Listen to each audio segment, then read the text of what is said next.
Well, actually, I really decided to close my ears and not listen to the criticism, because I knew we were right. If you look at the smallholder farmers here, using a hoe, I mean, a poor woman with a baby on her back, struggling the whole day, and she cannot afford to buy improved seeds. She cannot afford to buy fertilizers. In fact, she cannot even afford to buy small improved agricultural implements other than a hoe. And then you come and say, that woman does not need subsidy. Then you take the farmers in Europe and North America with modern tractors, computerized, with music, some of them I understand even air conditioning. You say they need subsidy, and this woman doesn't. And I said, no, you're not serious. So I said, with or without your support, I'll go ahead and do it anyway. But I had, if you like, what might be an exit point. I said, look, if within 3 years I'm not able to feed my people with that subsidy program, then come and you can criticize me, we discuss. We were successful, and we're right. And I think the international community are now beginning to say, well, maybe he was right after all. Of course, whether they want to come open and say, yes, bravo, Bingu, you have done well, that's a different matter. But the taste of the pudding is in the eating. And we are eating it, and it's nice. So, do you think that, when we talk to analysts around Africa, people look to Malawi because of that particular policy as a model. Do you think that that's really helped other African leaders, given them the confidence to say to the donor community, hang on, we know what's best for our country, and we need your support with regards to that? I think, yes. I think they're beginning. Because what I'm saying is that as Africans, in this particular case as Malawians, we are the best people to know what our problems are. I have my ministers, I have my principal secretaries, I have my experts, I have the non-government organizations. And if all of us don't know what we want, what our problems are, and we need somebody else to come somewhere to tell us, then we have a big problem.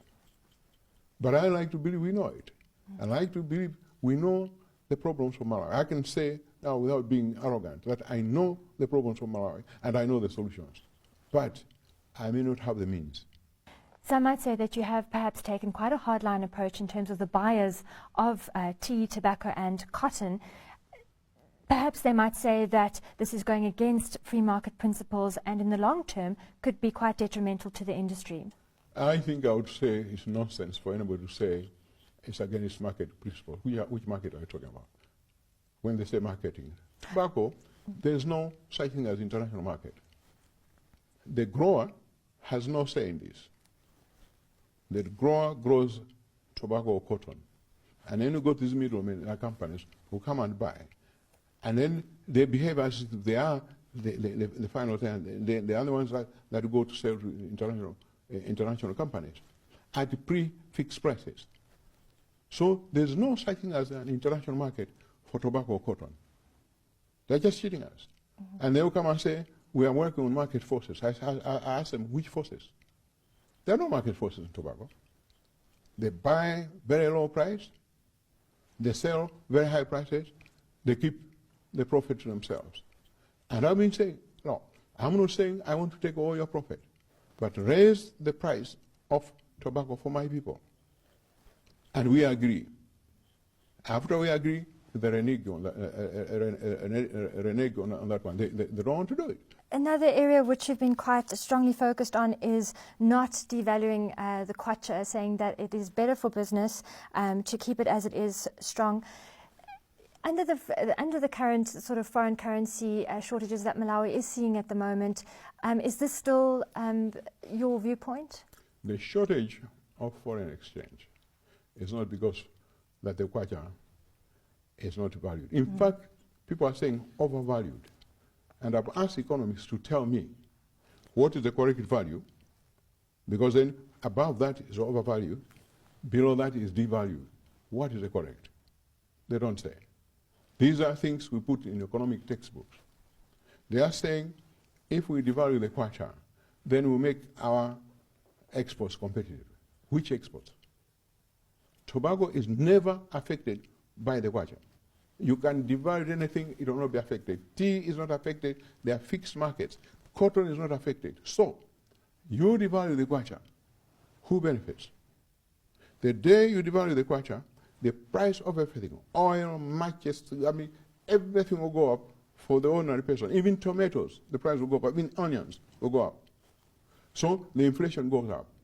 And I'm saying that the IMF has a contradiction in their minds. They don't know what they're talking about. They talk about macroeconomic stability. What is stability? Stability is a level. The moment you take one of the parameters and devalue, that stability is disturbed. Because then inflation comes in. And they're saying they're for macroeconomics. So I don't know what kind of economics are at the IMF. Yeah. And I'm ready to meet them, to tell me. I want one person to tell me one good reason or one advantage that will accrue to Malawi for devaluation. Nobody is. So, you see, I will make your exports competitive. Which exports? Perhaps 10 years from now, if we have a range of products that we're manufacturing that are going on the international market, perhaps then the case of devaluation will make sense.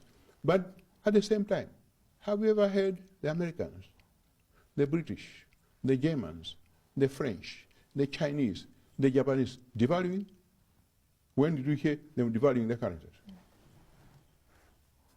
Okay. But they're asking us to devalue. They themselves don't devalue. I don't know. So I'm just keeping my ground, and really until someone convinces me, kwacha will not devalue.